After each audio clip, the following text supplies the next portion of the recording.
So we got this gate here, and it was never really installed right.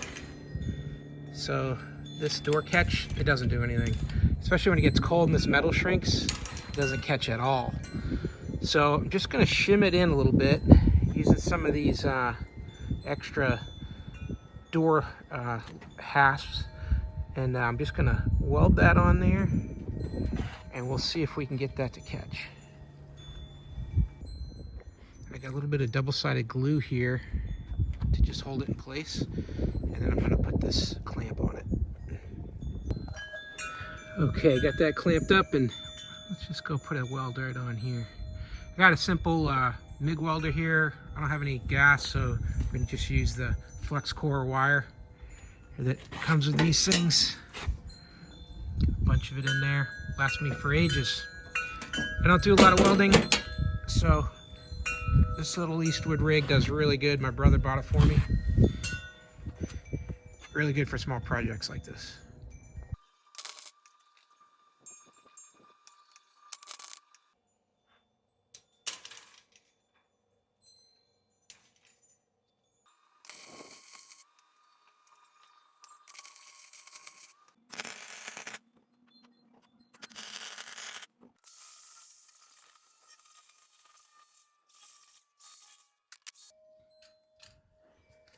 Well, there we go.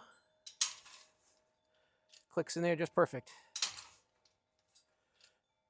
Throw some paint on there and we'll be done. All complete. Not the most beautiful thing in the world. My welding never is, but works great. No more gate flying open.